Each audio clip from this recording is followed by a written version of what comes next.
Welcome into the Pugs and Parker Good Time Fun Show. Yeah, I called it that. I gave it a different title.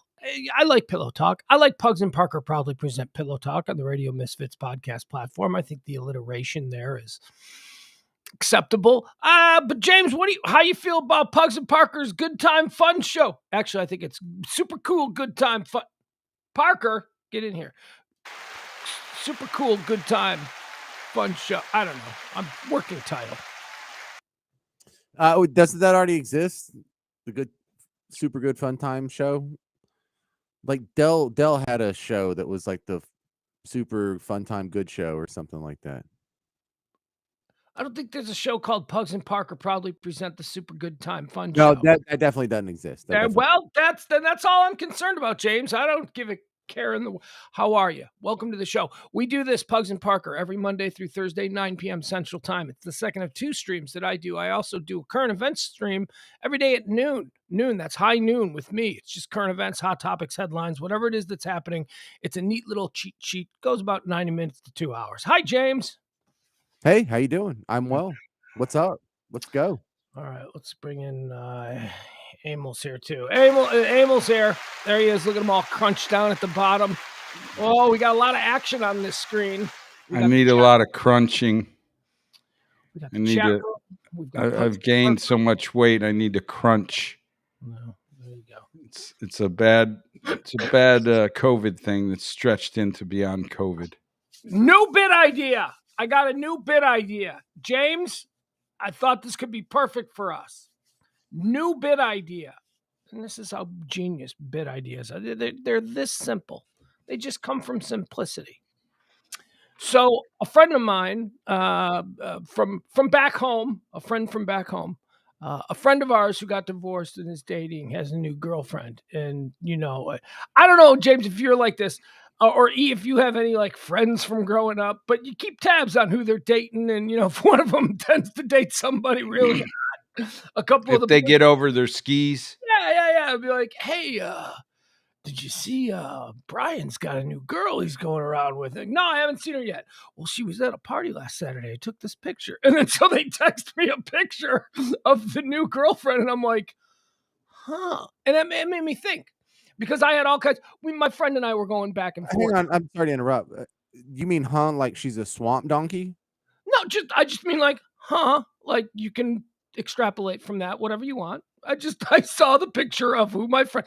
The point of the bit is, here's what I want to do. It's a new bit. I want it to be called "We Rate Your Spouse." You just send us a picture of your spouse, whether it's the guy you're married to or the woman you're married to, and we just break it all down. We tell you what their hobbies are. We tell you what they're like in bed. We tell you what they're like to argue with. It's that simple. Well, where would we have this information from? A lifetime of experience, perhaps. What do you mean? Hold on, time out. What do you mean? What information? So they would just submit a photo, and based on that photo, we're going to tell them what we think they are capable of.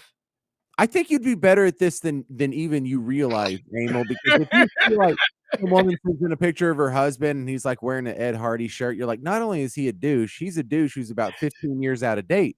You can tell a lot by people in their photos. I just like that Emil is piecing together in real time how a bit works. That he needed to like just break it down into its smallest compartment. Well, because it seems it's called improv. We'll just be riffing on a picture of somebody's husband or wife. That's all. But I think that could hurt their feelings. Yeah, what does that ever stop me? So? If we're gonna be honest, like, look, do we get paid the same? James, this was for me and you. Yeah, I like it, man. Johnny come lately to the show. I am so good at judging people. My judgments aren't always correct, but I enjoy dishing them out. Well, I obviously can't show you the picture that started this off, but yeah, my friend and I were cracking each other up with one of my observations was, I bet the backseat of her car is a mess. He's like, yeah, Burger King bags and, Why is that? Well, you just had to see the picture. See, that's the thing. You look at the picture and and then you can kind of, it's an improv thing, Kind of like we looked at the picture last night with Keynote of Pete Davidson's girl. And then we formed opinions of that.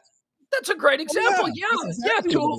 That's, I don't know if it's exactly, but that's a very good example of what this is. So people said, so I did good as a Johnny Come Lately. You did well. I call you Johnny Come Lately because you were part of the show from the beginning. Then you got too big for your britches. He wanted a big contract and he walked away. And I knew if we waited him out, he'd come back. And here he is now hanging out with us again. And we're all the happier about it. But, let's just be honest about how that all went down. So anyway, I want to do that bit. And here's how you do it. Just set me or James. If you're a Facebook friend, that's easy. Because, we can just go through your Facebook page and find whatever we want. But I want a picture that you send us of your spouse, be it your girlfriend, your husband, your wife, whatever. Just say, this is my husband. What do you think? And then just leave it to James and I. We'll give you everything that we think about him based on nothing more than the picture you send us. I love being the judge. I just love being that guy, and I think this is riddled with a whole bunch of problems. Yeah, but they're entertaining problems. You're right. Yeah, that there's some human shortcuts that we're taking here, but we're hoping there's problems. That's what makes for good bits. That's what we're hoping. Yeah. We're hoping there's stuff to work with, Emil. So are the people then allowed to respond to your comments? Are you going to take a call on this, or is it just you're going to riff on pictures? We would be lucky if they're paying attention.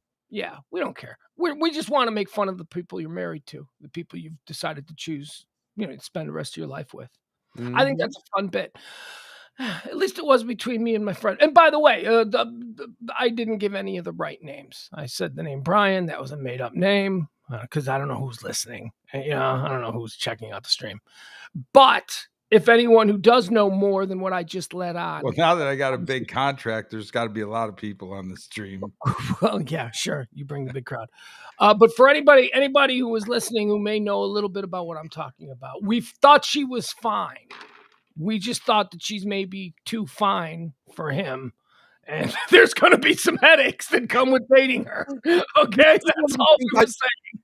I am already, when you play the computer at chess, it already does 8 moves ahead. So I'm already mapping this out. And I, without even doing one episode of the spit, I can tell you, I would enjoy 2 forks in this road because there's really only 2 options that would be interesting. One is the chick is way too hot for him, or the guy is way too hot for her. And the other one is the chick is way too ugly for him, or the guy is way too ugly for her. So she's dating a short, fat guy, looks like Danny DeVito, and she's 25 and beautiful. That's one discussion, and then you have the reverse of that.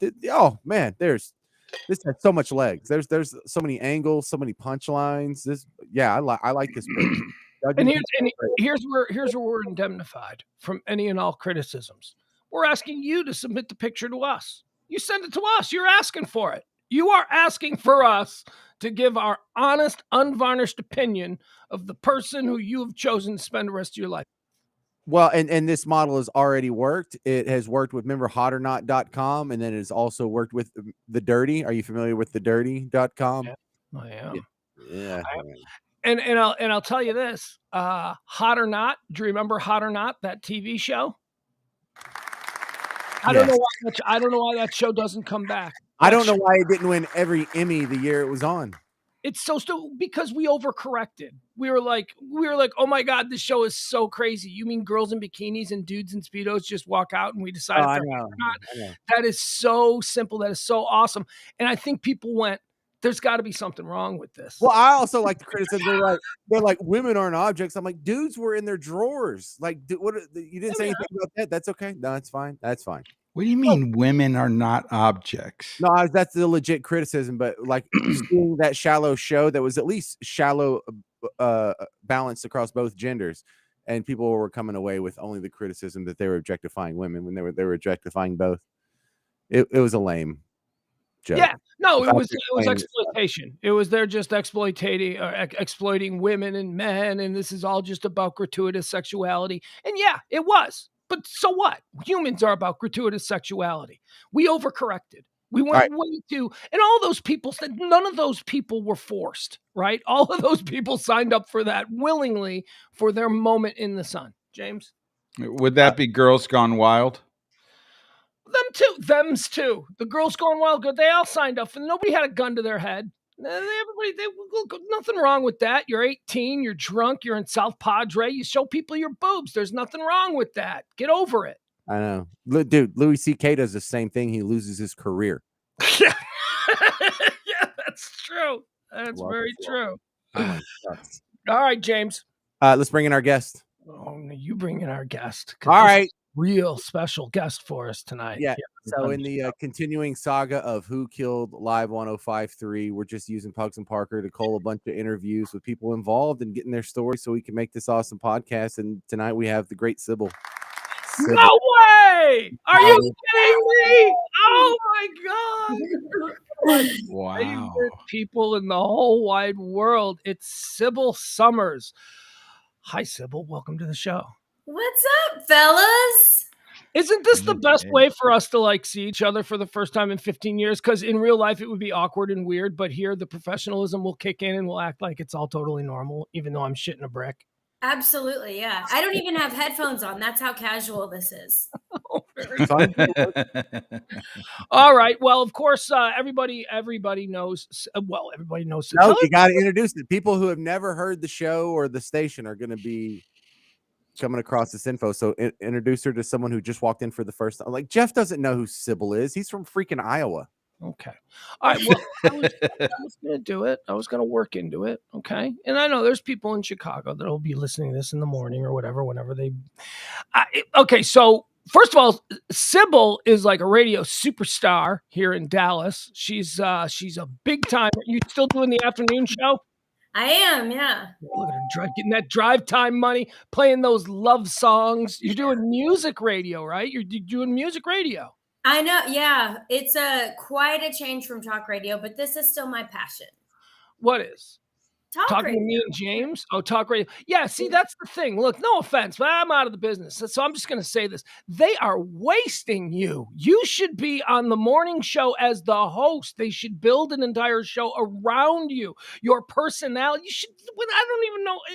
Anyway, Sybil began with us years ago as, I don't know, I think you're employee number one. They saddled us. They saddled us with people. Like when we first came to Dallas, they gave us people. They're like, you get this person, you get this person. But Sybil was the first person that we wanted, that we actually went, okay, I appreciate you giving us a board op who's paid his dues and now he gets to be with the new show. But we want Sybil. And she ran the show. I'll say this and then we'll lay back. And James, I'm going to let you ask her some questions, okay? But I will say this about Sybil. Any success that the Pugs and Kelly show had in Dallas, I would say a good 60% plus of it was due to the fact that Sybil made it okay to like us. We were carpetbaggers. We were left-leaning Democrats from Chicago who all of a sudden were dropped in the middle of Dallas. Everybody was geared up to hate everything about us. And the fact that we somehow plucked out this princess of the Dallas-Fort Worth metro, and she was able to, just through her natural abilities, endorse us by just being a part of it all, did more for the success in the first year of Pugs and Kelly than anything else. So I don't know that I've ever thanked you for that, but that is absolutely something that I believe and I'll take to my grave.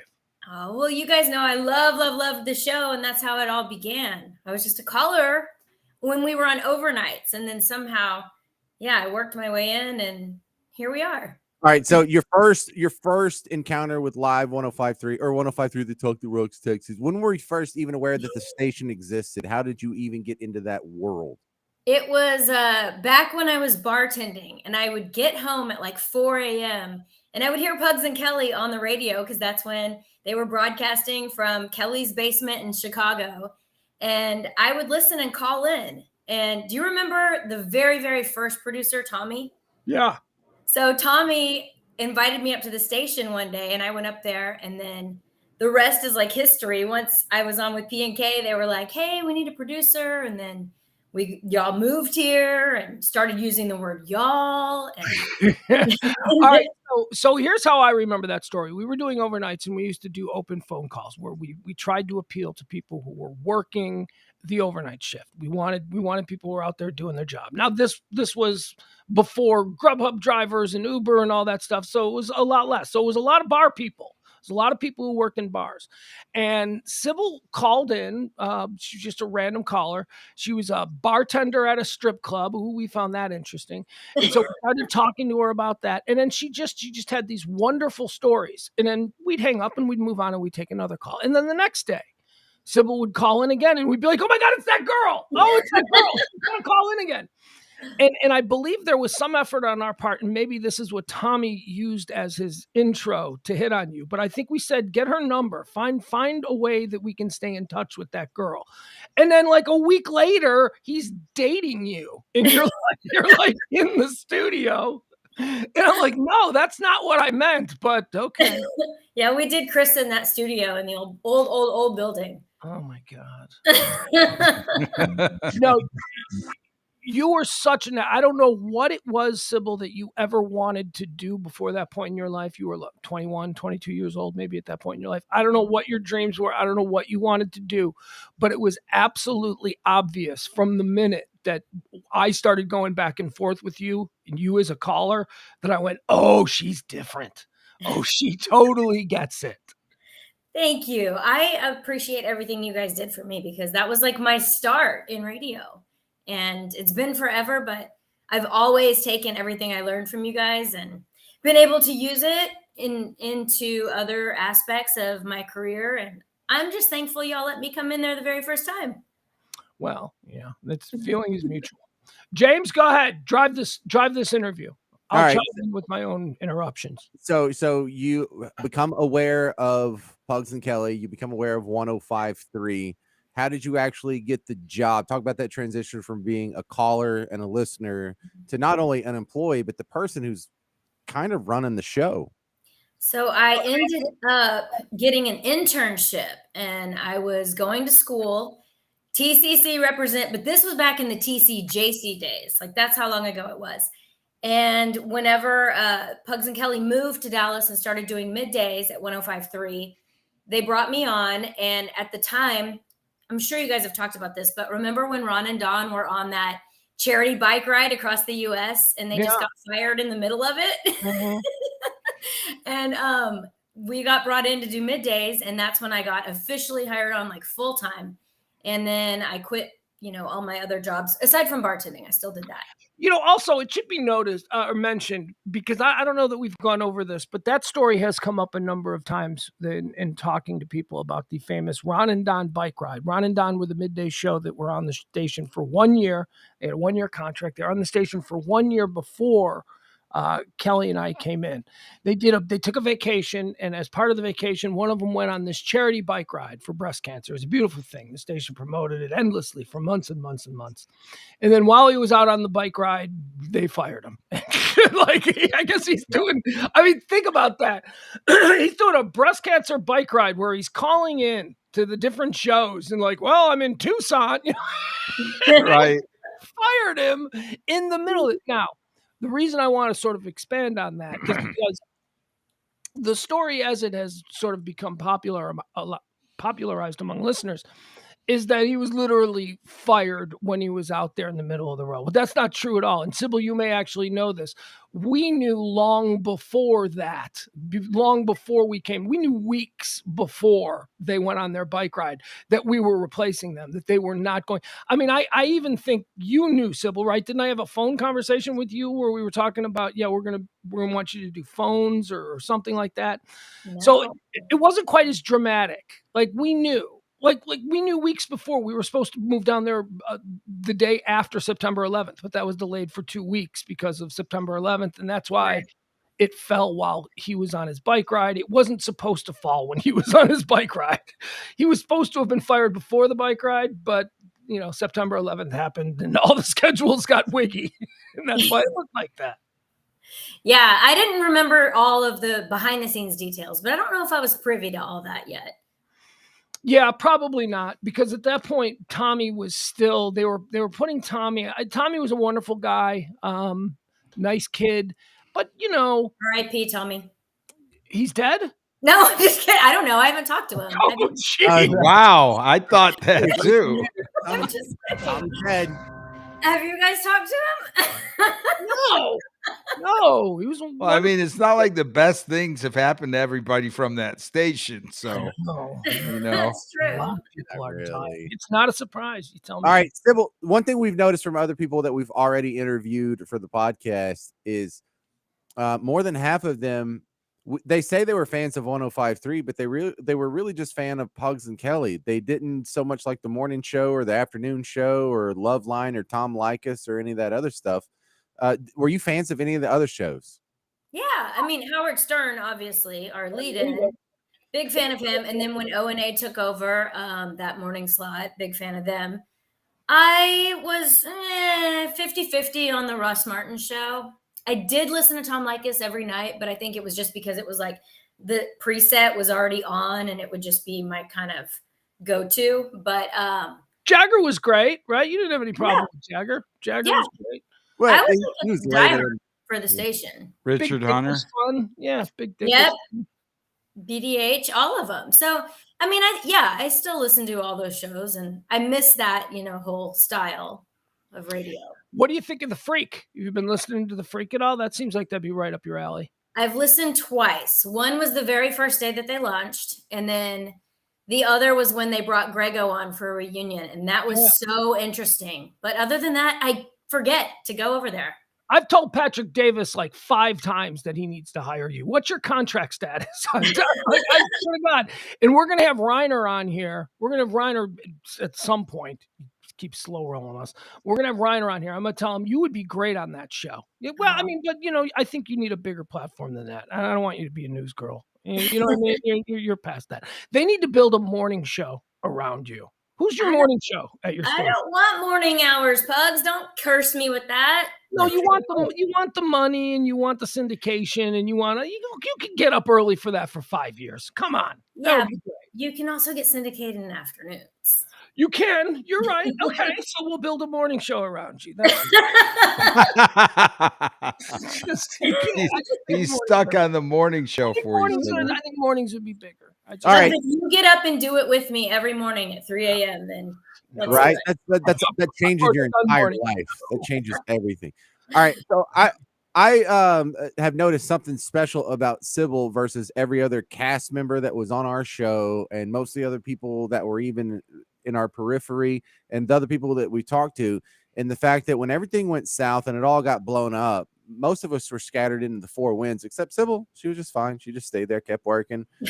Like have you ever been fired, or you just go from job to job to job and never have to sweat balls like the rest of us? No, I got fired in 2013. Okay.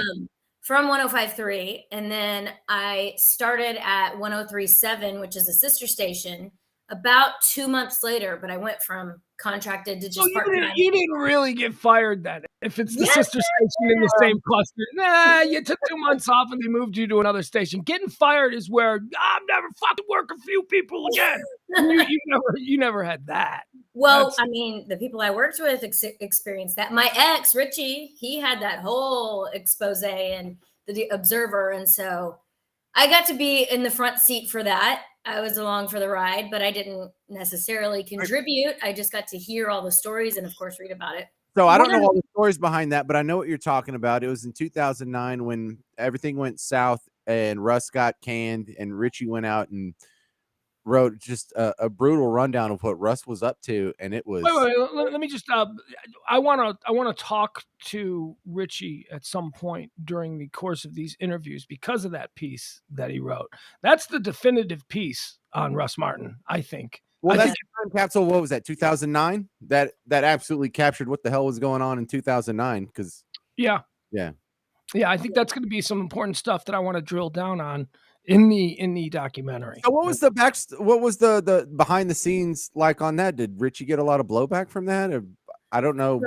his Russ story, yeah. So he ended up like Russ after that just kind of hated him forever, and he had tried to go talk to him in person and get his account of things because he already had, everybody else's side and all of Russ's. Everybody, for those who don't know, it was a piece that was written about Russ Martin. Sybil's ex-husband, Richie Witt, blew him up. I mean, he didn't even blow him up. He just basically let other He people told talk the about truth. He Yeah. let people talk about their experiences with him. And I was one of the people quoted in that story. And, I was happy to see that there were a bunch of other people that felt comfortable talking about what they witnessed too. So it wasn't a very flattering piece. It was a lot of people just, getting their pound of flesh off of Russ.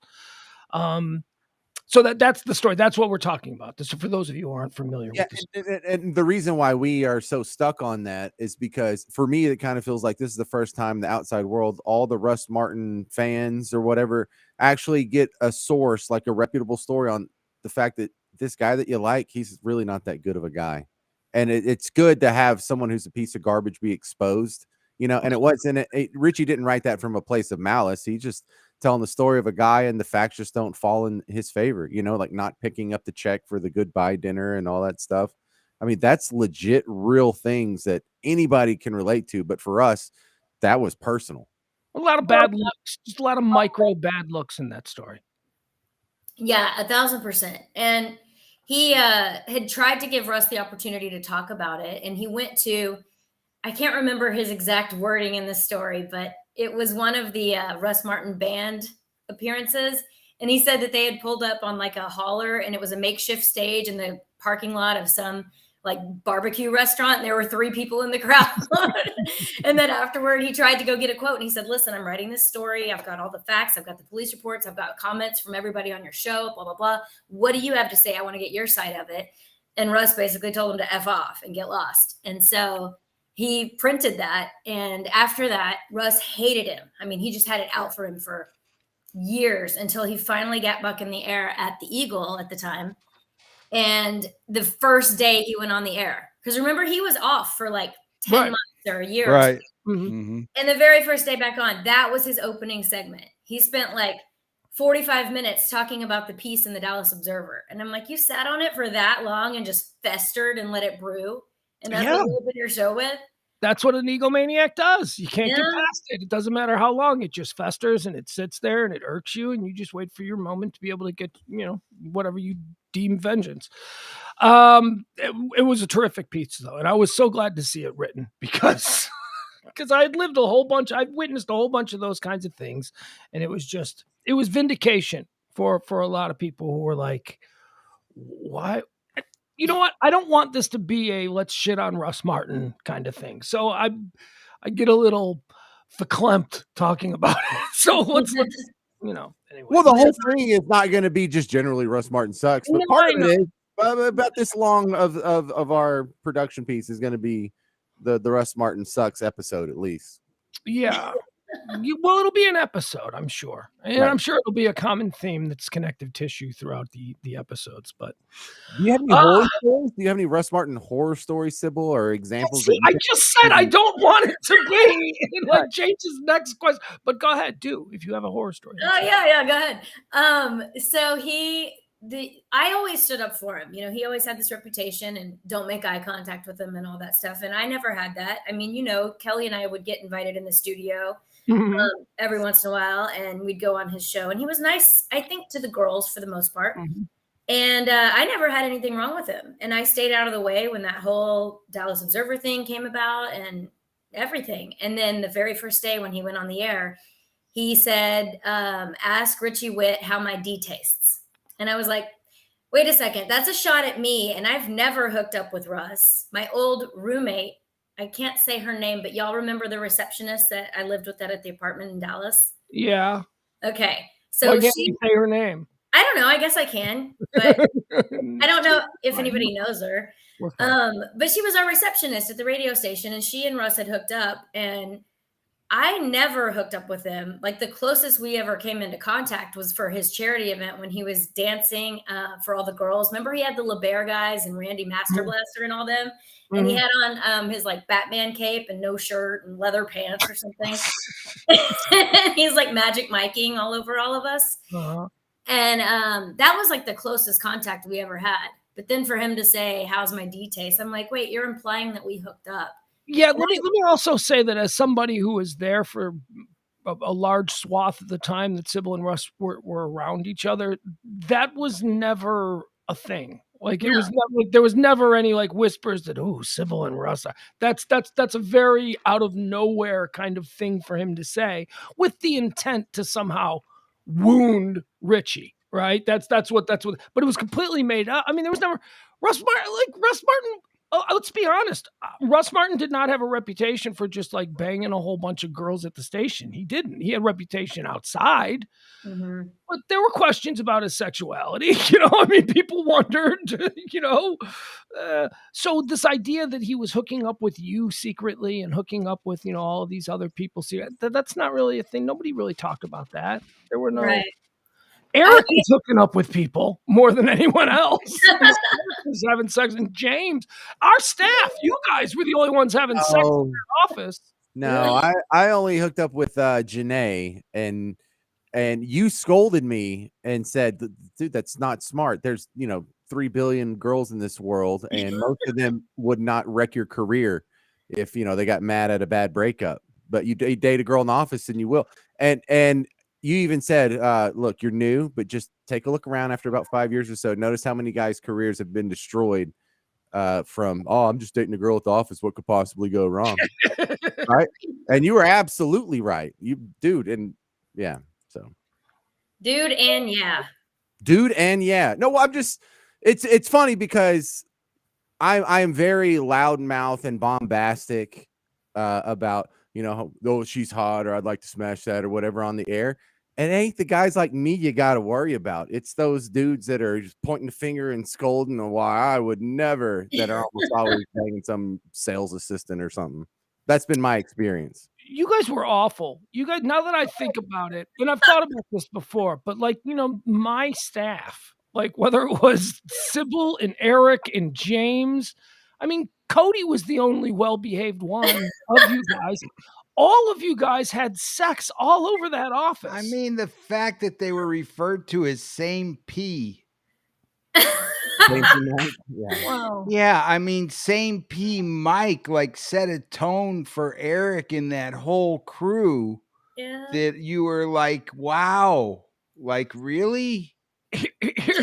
All right, well, Sybil, let me ask you this, because this is something that James and I have come down on, and we didn't necessarily acknowledge it at the time. But now looking back, would you say in describing 105.3, just in general, the studios, the people, the vibe, would you say that the word skanky is like a good fit? Oh, 1,000% yes. I mean, you don't want to set your stuff down on any kind of surface and anywhere in that studio. We were the skankiest radio station I've ever been at. But it wasn't loud back then. It was so weird because that was my first job in radio, so I thought that was just the norm. And then I go to all these other jobs. I go to Sirius, I go to iHeart, I go to New Orleans, go to Oklahoma. And it's like, y'all aren't all sleeping with each other and just doing drugs and porn stars and rock and no. Wow. Like the hallways and the carpets were like that of a like New Orleans jazz club where it was kind of dark and like you didn't want to look at stuff on the floor. Like the studios were like kind of nasty, like, where they had carpet where carpet shouldn't have been for 20 years. Here's the thing, though, Ethan. I don't know if you're aware of this, but Sybil is, and maybe James is as well.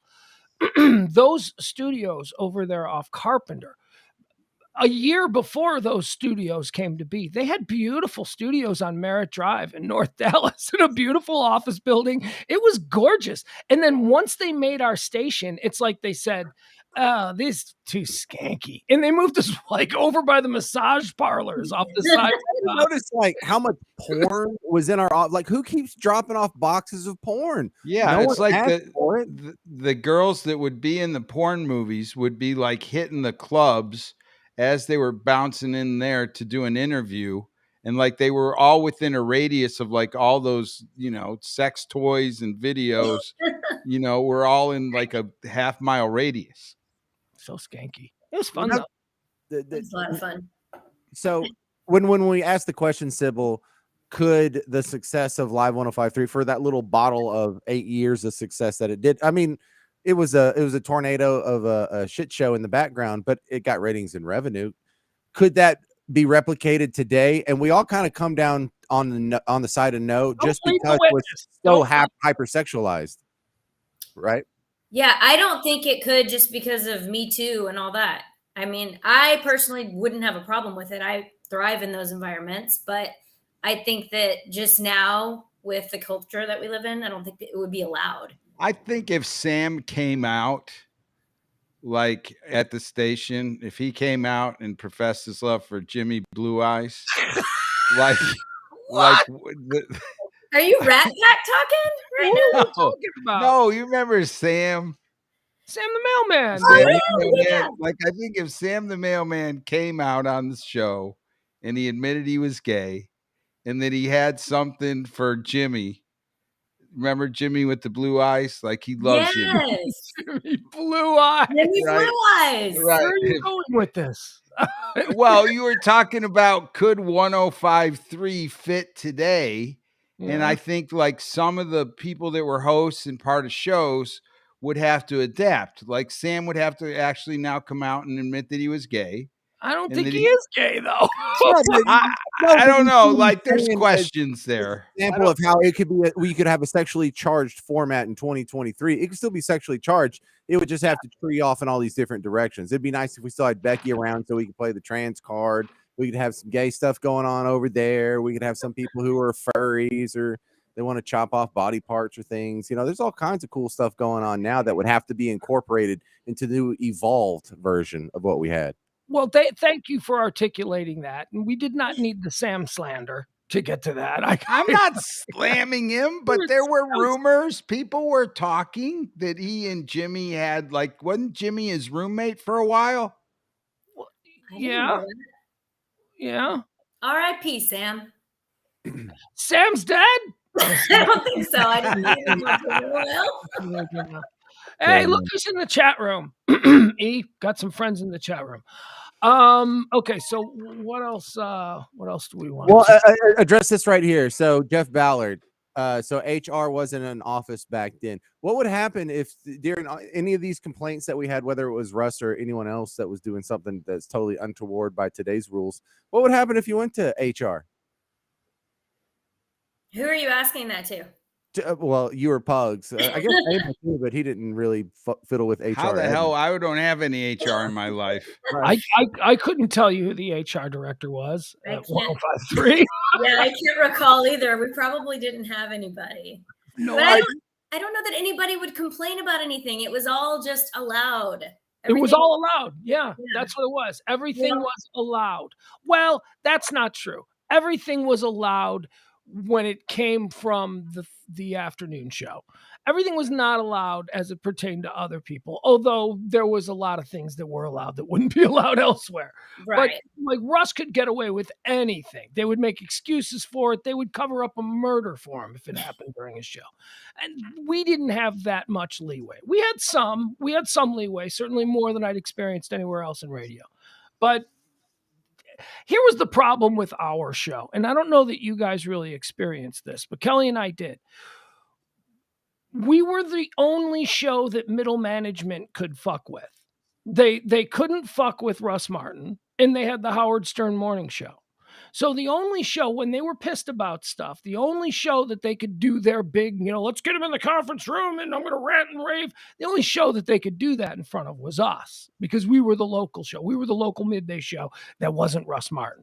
So we used to we took a lot of shit about a lot of stuff and we changed absolutely nothing. And then it just went away. So there was no, you know what I mean? There was no enforcement of whatever it was that we got in trouble for, but we did get in trouble for stuff. And it was always just so absurd because it's, we'd be like but that show just, and they'd be like, don't you worry about that show. Like, okay. What I remember is being an advertiser and then somebody that was involved with you guys was a lot of times it was how long the commercial spots or the live reads went. And you guys would have an ability of taking a live read and just turning that into part of a segment, and you would be riffing back and forth for a while. And it had really turned into kind of content that was also advertising, but because the advertiser was part of the show, it was content. And I remember you guys would get hammered for that. And then you would hear Russ doing the same damn thing with this same damn advertiser. And it was okay because they did it on Russ's show, but they couldn't get away with it on the P&K show that way. It just was, there was a lot of that. There were double standards on everything as it pertained to that. James. All right, Sybil, I want your take on the demise of Live 105.3. When did you find out it was going sports? How did you survive that? And tell us your story of the transition when it all came crashing down. So at that point, I was on with Ben and Skin, and we were doing the midday show. And after we got off the air, it was 3:00, and it was time for Russ to come on because he was doing afternoons at the time. And so Ben and Skin called me and Eric, the old producer, in to their office or our show office, which was Pugs and Kelly's old office. So y'all know where I'm talking about. And they said, hey, come in here. Stuff's going down right now. It's about to be crazy. And we were like, well, what's going on? And then we could hear over the speakers, college music was playing, college band music. And we were like, what is this? And they said, the station's flipping formats right now. We're about to go all sports. They're firing Russ Martin. He's in the office right now with all of management, and they're giving him the news. And I was like, oh, hell, I'm taking cover. Because, he would bring a loaded gun to work. And I literally hid under the desk in the office because I was afraid we were all about to get blown up. And I went and I hid under the desk. And then whenever, the dust had kind of settled, they brought us back out. And then we went on and we did the afternoon show and had to replace that. And of course, field all of the phone calls and answer all the questions and all that fun stuff about what happened. But then we were magically sports. And then the rest is kind of history. I mean, it's still there, Wow. Yeah, that's an exciting day. That would be an exciting day. Yeah, but you kicked so much ass when they flipped to sports because you became like the face of the Texas Motor Speedway. I got to see you do all kinds of cool stuff with Cowboys players and events like that. So you didn't miss a beat. The format flip didn't seem to hurt you at all. Yeah, well, I ended up doing like the same stuff I've always done, but just with athletes instead. So I don't know sports. I never pretended to, but it was, stuff where they would send me in the locker room to interview Cowboys players, but I would just ask them non-sports questions, like who's your favorite person to follow on Twitter and stuff like that. And then we would just do bits with them, and it turned into a whole other thing where people were actually drawn to that more than the X's and O's, because then they got to meet their athletes behind the scenes and see what they were really like in their personal lives. So it had like a little appeal to it. And I think Sybil just said something there that makes you think back to just a whole other thing that was going on. Like Eric and Sybil stayed with Ben and Skin, and P&K got removed. Like that was like a Siamese twin operation, and somehow two of the Siamese twins stayed behind, and two of them were asked to leave and then join with Ben and Skin, which was nothing horrible about it, but that was just not the way it really operated back then. It was like they made this ham sandwich of it. Well, hey, it's part of P&K and it's Ben and Skin. That's what a format flip is. I mean, the shows go away and people get shuffled around. And I was happy that everybody kept jobs. That's one of the things that you worry about when you're a part of a show and you have to make a decision. You worry about what about the people who's affected by this. All right, what's the comment mean? Yeah. Sybil, I wanted to ask you about this because you referenced when the Hammer showed up on The Freak with Mike Reiner and Danny Bayless and them. Now, you worked for a period of time with Richie Witt, who was your husband, and Greg the Hammer Williams, famously of the Hardline. Now, this was after Greg had all of his. What happened with the Richie and Grego show? What happened there? Because I enjoyed that show. Yeah. So we eventually got canned. That's the firing I was talking about. So just to go back real quick though, whenever I was with P&K, I left because I was doing, like James said, the NASCAR stuff and IndyCar, and I had my own company and I was planning my first wedding. And so I had like a whole bunch of other stuff going on. So I actually left for about 9-10 months in there. And I don't think people realize that you weren't with us when we left. no, I never even knew the full done. story. Yeah. Yeah. And then I got called back with Ben and Skins. So that I wasn't there for the actual end of y'all's show. But then, yeah, so then I came back a few months later and that's when the flip took place and all that. But the Richie and Grego show ended up being, I guess, 3 or 4 years strong. And ultimately, we all got blown out as a show because, you know, they were going a different direction. And ironically, they brought Ben and Skin back to replace us in afternoons. But I mean, there's a whole Dallas Observer story about that, too, that Richie wrote. And ultimately, we think it was because, you know, that whole Grego situation reared its ugly head again, and I love him to death, and I wish him the best. That's what I'm getting at. He fell off the wagon again. Yeah, I remember talking to him on a podcast that I'd done just shortly after that went down, and he was blanked out of his mind. He was in the podcast. He was on pills again or something like that. It was obvious. Yeah, he had that whole relapse happen, and ultimately, it just kind of took the whole show down because he missed. Within like the first 30 days back in the year 2013 after the Christmas break, he missed like 17 out of 30 days.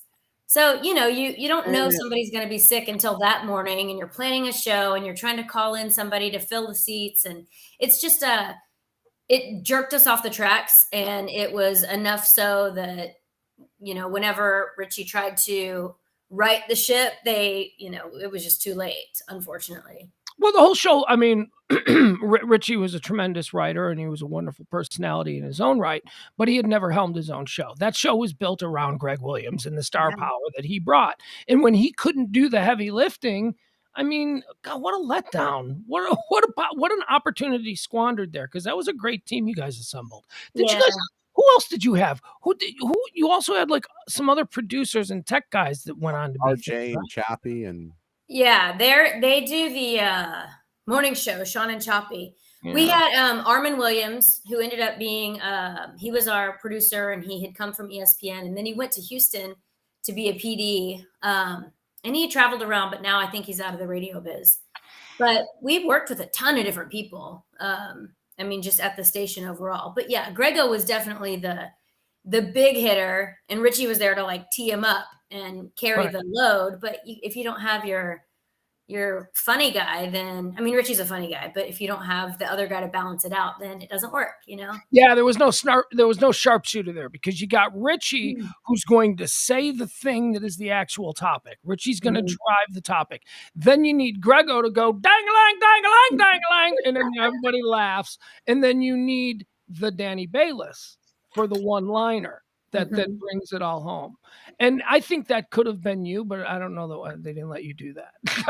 Yeah, I just didn't contribute during the sports stuff because it was way over my head. But yeah, they let me have a lot of airtime. Other than that, you know what? That's a common thing. I'm wondering if this is because of you're a girl that you felt this way, because that's a very common thing in sports radio, where there is a member of a sports radio ensemble who is a guy who doesn't like sports. Danny Bayless is a good example of that. Dick Hunter, Gordo. Yeah, Gordo. They hate sports. So you could have been, I just think you have a lot of talent and you probably could have saved that show. if maybe your programmers had seen what I saw, what I heard that first day when you called in from the $1 Million Saloon. She was a bartender in a strip club and she was a little drunk and she was talking sexy and it was kind of good. That's how I met. Look at that. He sounds like a proud dad. I am a proud dad. I'm an incredibly proud dad. I knew the moment she called into that radio show as a caller. Okay, not the moment, but like day 3 or 4, I was like, that girl's pretty good. All right, so what you doing was now? The $1 Million Saloon, Greenville or on Northwest Highway? Greenville Avenue. R.I.P. $1 Million. Yeah, for sure. Now that is an R.I.P. Yeah, that one is actually. Where do James, people find you now? hold on, wait a second, James. You got to understand, because James, you'll appreciate this. She was just a kid, just a bartender with a personality. Every time she called in, she had a story about somebody who did something stupid in the bar that night. So every night, she didn't have to be prompted. We didn't have to tell her, have a story. She just called in. She's like, oh, wait till I tell you what happened tonight. And we would just sit back and go, okay, tell us. It was like perfect. So, I mean, it was just, you knew what you were doing inherently without ever having been, near it or having been learned or taught it. You just inherently knew how to make a conversation good. Well, Go ahead. Thank you, Pugs. With the people that already know you and they're happy to see you, where do they find you now? So I do afternoons at 98.7 K-Love, 2 to 7. I'm also on in Philly, but you'd have to listen on the Odyssey app for that. And then all over social media at Love Sybil and at Sybil 1037. All right. Who is the big guy here? Are we allowed to divulge that or what? I don't know. I don't know who the big guy. The big guy is the big guy. What do you want to have personal relationships with these people online? He's the big guy to me. Somebody we know him? Is that what you're getting at? Is he somebody we know? He must. I remember Pug telling Sybil the day she left that she was going to have a long, successful career. Did you say that on the air or something? Probably. Yeah. Oh, that seems like something it's heartfelt and it's true. A guy that's been around listening for a long time. Yeah. Thank you, big fella. Thanks, big man. All right. Well, Sybil, we appreciate you hanging out with us and telling us some stories. And as we move further along with that project, maybe if you're comfortable enough, you and I can sit down and we can do a private conversation where we don't have to record it and it doesn't have to be streamed, and anything you're uncomfortable with, you can have edit rights to and all that stuff. So if you'd be interested in that, I'd like to talk to you again about all of this stuff at some point. All right. Well, thank you guys for having me. It was good catching up. And thank you for everything. There she goes. Look at her. Look at head crack nose. Head cracks. Love you, head crack. Love you, everybody in the chat. There she goes. Love you, James. Love you, Emil. There you go. I don't know how to log off. Oh, she's gone. All right. Wasn't that nice? One of my favorite people in the whole world. Okay. One of my favorite people in the whole world. I thought there was no way she was going to come on. I thought there was no way you were going to get her. That's why. Because I would completely excuse her from having any participation in this project. Because it can only get her in trouble and it can't help her in any way. I get Exactly. it. So, all right. Well, now that she's gone and her little window's gone, so she's not listening to this. From my point of view, like Sybil is someone I heard on the radio, and I had wanted to get into radio, ever since I was in like high school, probably even before that. And I went and I got into computers first, and .com crash happened. I got laid off from like 3 jobs in 2 years. So I'm like, screw this. I'm getting into radio, just however I can figure it out.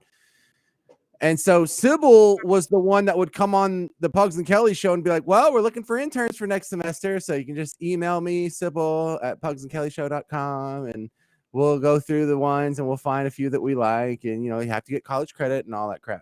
So I didn't get picked the first time around. Like the first, right? Who got it? Who got that? No, I don't remember the first time around. The second time around, I didn't get picked, but Eric did. And so after I didn't get picked the second time, like the second semester, I'm like, I'm just going to stalk these hoes. Every time y'all had a public event, I was there. I got there early. I would help the promotions people hang up banners. I'd help the engineering crew run cable, just make friends of everybody. If anybody wanted a drink or whatever, I was just, dude, I was waiting table, or no, I was working at the vitamin store in the mall. So I didn't have a lot of money. Wait. Hold on. This is where I asked you yesterday. I still never got a straight answer. Where'd you come from? It's like, I don't know where you came from. You were just one day there. Were you with the promo crew? And so this is the story of where you came from. No, look, the story of where I came from, this is just the start of it. It's a pretty wild story. So you start out like that, just follow this show around for what ended up being almost an entire year. And I was trying to get in for the third time. I was trying to get in as one of the interns. And I had stuff online where I was making bits and I was making parody songs and just doing all this crap. And I remember one time Sybil told me, because I was at some event. She's like, I showed your parody song to Pugs and Kelly, and they were kind of concerned because they were like, I don't know, somebody like that, they just want to get on the air and want attention, and they might not be very good for the show or whatever.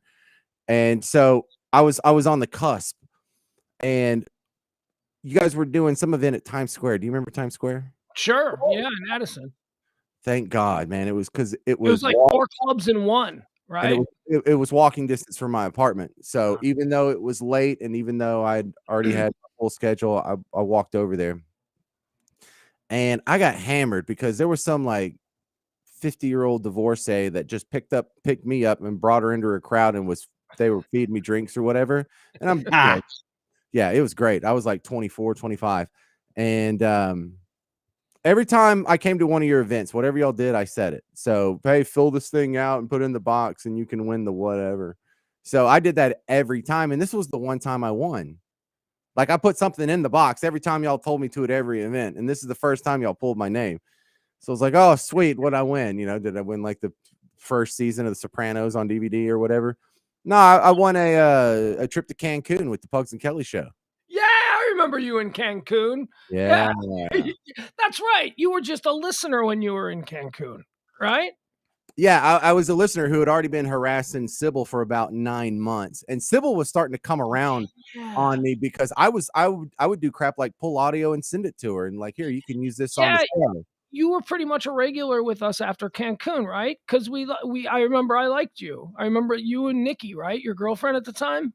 Oh my God, yeah, everyone liked her, but you guys were fun, and I remember. Okay, so that's right. And look, now we got Randy. Look, we got Randy in the chat room now. Is Randy aware that she missed Sybil? That we just had Sybil? Oh no, did she? Well, I think she is. Maybe. There's Randy. Hold on, what's Randy say? I didn't get picked the first time either. Then one day, Sybil walked in to eat at the restaurant I was working at.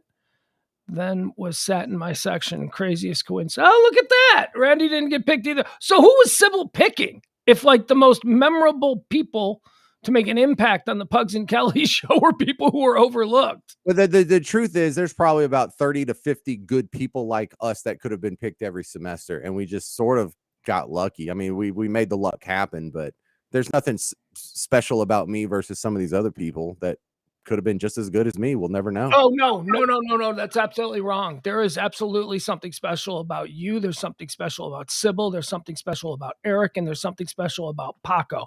I have worked on enough shows where I have been the dead weight on shows. Most shows have dead weight. I can tell you that for some reason we just got James. You're wildly creative. You're musically, you can play every instrument. You're an X factor. You're something that anybody who's running a show would be happy to have.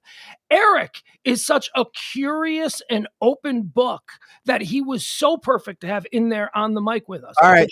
You say all this, but when I continue my story, it's gonna roll a grenade into your TP, dude. This is all based on merit, and you're so talented and stuff. No, I got the job on Pugs and Kelly because when me and all the minions went out into the market during the day, we're like, all right, if we all go try and find a bag of weed, certainly one of us will be successful. And so when we get back to the, after we do our whole day excursion, we get back to the resort. Hey, did anybody manage to get a bag of weed? Well, like all of us did. Jesus Christ. So we had like 28 bags of weed to go through in Pug's room, and we were doing our best to go through it until there's like a knock on the door and the federales show up, and nobody speaks Spanish but me. And my Spanish sucks, by the way. To y'all, it's like when I play guitar, you're like, you're so good at guitar. No, I'm not. You just can't play, so you don't know how bad I am. So my Spanish sucks, but y'all's is worse, so you think I'm great. So I went and negotiated the bribe for the federales for them to go away and let us smoke the weed in the room, And when we went out to the pool later, and the pool closes at midnight, but we're there at 1 a.m, and the 2 security guards with AK-47s come out there. Guess who has to go negotiate the bribe? But the federales again. So I was the federale bribe negotiator. Yeah. So we just walked around like pushing James in front of the crowd to negotiate. Oh, is it 60, 80? How much you want? And we just bribed our way through all the rules for the rest of the weekend. And after that, that's why you're like, oh man, when we get back, you got a place on our show. Because I was helping them bribe cops, not because I'm creative or a musician or a good writer. Or well, no, but I wouldn't have known that stuff until you'd been with us for a while and actually done the creative stuff. I didn't spot it in you. I'm just telling you that you are special and we got lucky. Do you feel better now that you got that off your chest? Me or Pugs? You. Oh, no, it's totally fine. I don't mind doing something shady to get ahead in the world. I know it wasn't going to be based on my merits.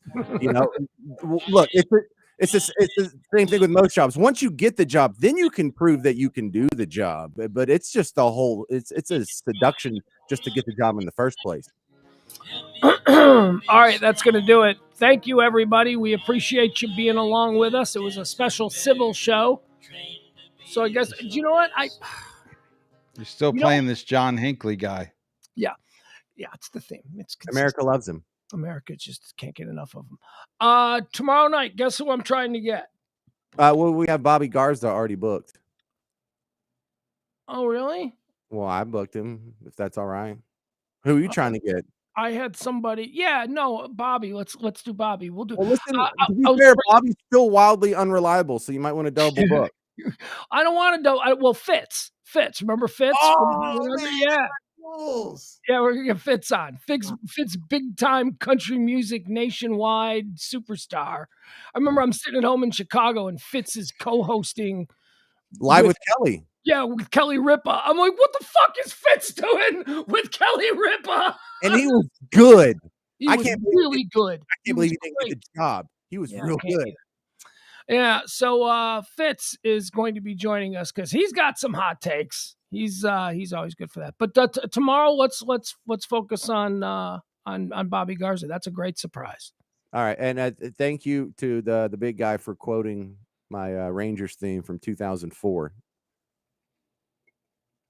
That's a line from one of my parody songs. So this guy's a solid listener.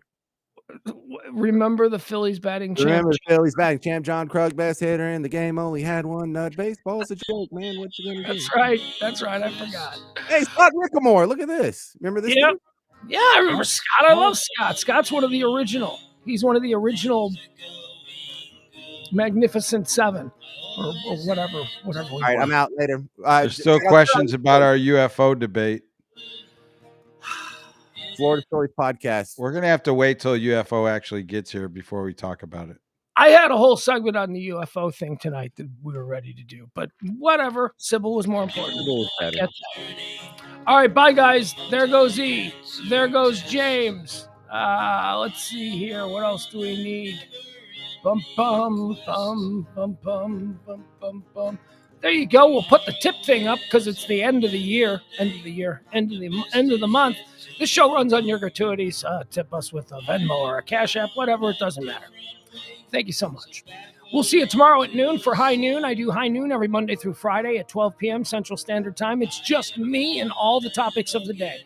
Current events, headlines, hot topics, trends, whatever it is that's making a buzz in the world, I will cover it for you.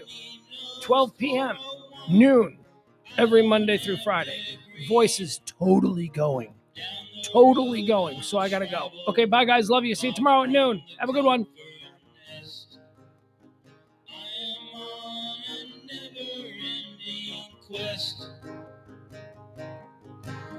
Tomorrow is another day.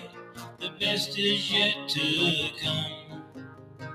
I have found a different way, so baffling to some. I can smile a little now, things are going good. I always had to be on guard, that is understood. Down the road I'll travel, far from the comfort nest. I am on a never-ending quest. I am on a never-ending quest.